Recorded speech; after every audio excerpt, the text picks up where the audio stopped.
I want to thank each of the witnesses here with us today for your service and for taking the time to testify. The subject of today's hearing, examining challenges at the nation's maritime borders, directly coincides with the work of our full committee, which aims to hold the Biden administration accountable for its disastrous open border policies. As a representative of the Florida Keys, I am infinitely familiar with the migratory and illegal narcotics crisis in the open sea and along our coasts. For the last 2 years, the Biden administration's policies have caused unlawful migration to surge month after month, creating an unprecedented situation, including in my community in South Florida. This past January, Florida's Dry Tortugas National Park temporarily was forced to close down to the public due to almost 300 arrivals by sea. The U.S. Coast Guard removed the migrants from the park on board a Coast Guard cutter and transported them ashore to Key West. This incident is one of the many along the nation's maritime borders. Just last week, off the coast of San Diego, the U.S. Coast Guard was dispatched to search for 2 migrant smuggling boats that capsized, tragically killing 8 migrants on board.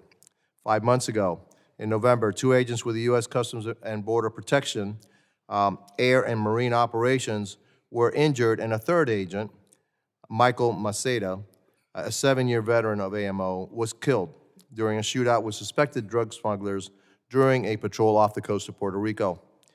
My home state of Florida, state and local authorities are doing their very best to handle this crisis in an untenable situation on the ground. And I want to recognize the efforts of Monroe County Sheriff Rick Ramsey and our brave sheriff's deputies for their tireless work to assist federal authorities throughout this migrant crisis impacting the Florida Keys. Since August 2022 alone, nearly 11,000 migrants have been repatriated after attempting to cross the Florida Straits. Over the past 2 years, I've continued to raise the alarm about the surge of illicit narcotics, particularly deadly synthetic opioids like fentanyl, entering our nation's borders at record levels. The drug crisis in our country is unsustainable and is a direct result of failed policies this administration has pursued. With that said, I would like to recognize the importance of the agencies, each with our witnesses represented. The U.S. Coast Guard plays a crucial role in keeping our country safe and our maritime borders secure. While much of the work remains to be done, it is evident that the men and women of the U.S. Coast Guard have worked tirelessly to respond to the nation's migrant and illicit drug crisis. CBP AMO is another important component of the drug and migrant interdiction missions in the maritime environment.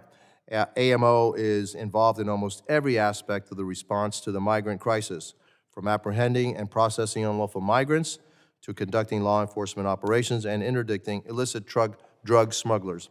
The Florida National Guard has been instrumental in addressing the migratory purge or surge in the Florida Keys. Governor Ron DeSantis recently issued an executive order that activated the Florida National Guard and mandated that they provide resources and assist local authorities.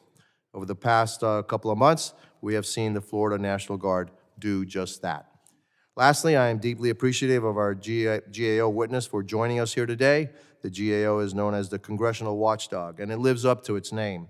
The GAO supports Congress by ensuring accountability for federal agencies, including the U.S. Coast Guard and the CBP AMO. Thank you all again for being here today. I look forward to your testimony, and I now recognize